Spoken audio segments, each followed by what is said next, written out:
Memorial Day weekend is the perfect excuse for a Bay Area day trip, and West Marin has a little bit of everything: coastal views, outdoor activities, and amazing local food. Nikki Wood, co-founder and publisher of Local Getaways, joined me to share how a simple drive out to Marin will be full of a day of unforgettable stops. Take a look. Nikki, thank you so much for being here. Oh, again, thanks for having me. I love being here. Yes, I love it because you bring us all the adventures that we should be doing, all the things we can partake in, and the best part about it is a lot of times it's really a short drive away. That's right, that's right. And so what I want to, we want to do an itinerary right now for West Marin, Point Reyes area. Okay. So amazing out there. The drive is not very far from the city. I mean, it's really probably an hour, hour and a half, and depending on where you're coming from in the Bay Area. So the suggestion would be to start early.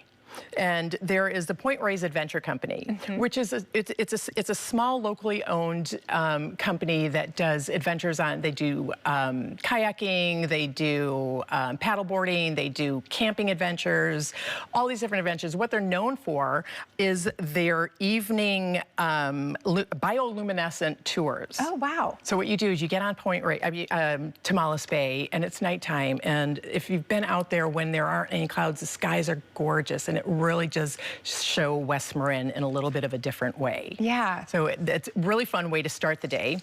And then from there, there's a couple really amazing places to go. Yes, you're taking us kind of a different stops that we can do throughout the day. Yeah. The next one used to be a farm, and now they are doing something really cool on the property. They are, yeah, it's Hydron Meadery. And essentially, they make mead. They're making sparkling honey wine is what they do. And their saying is from flower to bee to flute. And it's really interesting up there. They do tours. They show you how how they're making the mead. The technique that they use is champagne style, so true champagne style. And the other interesting fact is, I mean, it takes hundreds of thousands of bees to make this honey. Wow.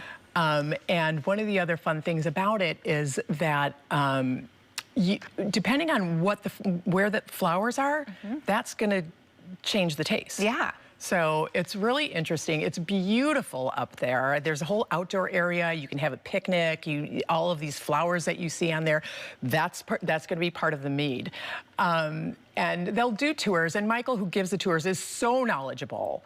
You leave there knowing more than you thought you even needed to know, but you're so glad that you went because you're so much more educated about it.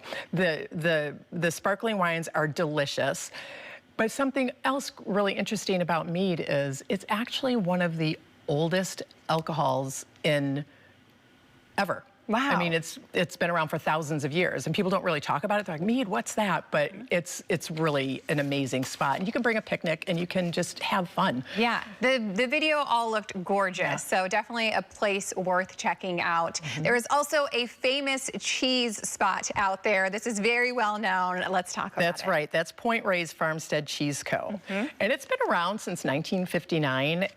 Working farm. It's still a working farm. So when you go there, you're passing cows and you're passing things that you're kind of like, but that's what it's like. You go in there and you're doing cheese tastings. The Fork starting Memorial Day weekend, we'll be doing 2 cheese lover tastings a day. I think it's 11 and 1:30. They do brunches. They do a lot of different things, but tasting cheese, like wine tasting, right? But it's cheese. So you do it the same way. You're starting with the lighter cheese and you're moving up, up, and up. And they do pairings, and they've got this amazing, really beautiful little shop there as well that you can buy the cheese, and it's affordable. I mean, that's the best part. Yeah, and the cheeses are off the chart. They really are. Yeah. I'm really impressed. And the other interesting thing about it is, it was started in 1959, but I don't remember the year exactly, but it's recently been passed down to the daughters. The 4 daughters run it now. So you know it's run really well. And they're warm and they're friendly, and it's just, you feel like you're someplace that you want to be because everybody's going to take care of you. Yes, absolutely. That's going to be a great experience. Another place that is should be on people's radar are is Hog Island oyster. Tell me about that. Hog Island oyster. I have to say that 4 times because I get my words confused. Yeah, Hog Island oyster is celebrating its 40th year, and it's over on Tomales Bay again. So you've got this beautiful outdoor area that you can be served oysters. They have other things on the menu as well, but you can be served the oysters. You can shuck your own oysters. They're very sustainable. They do give tours there as well. And the food, they have a couple different locations, but we're talking about the one in Tomales Bay. And they have something, because being sustainable, people are like, well, what do you do with all the oyster shells? So they have something called a shell recycling program called Eat an Oyster, Build a Reef.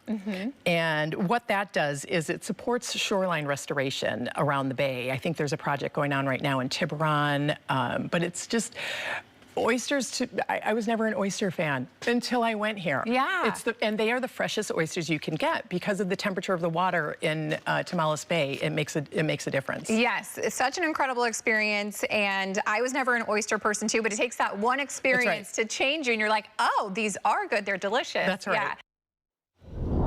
To learn more and to plan your Memorial Day weekend with Local Getaways, head to their website, localgetaways.com.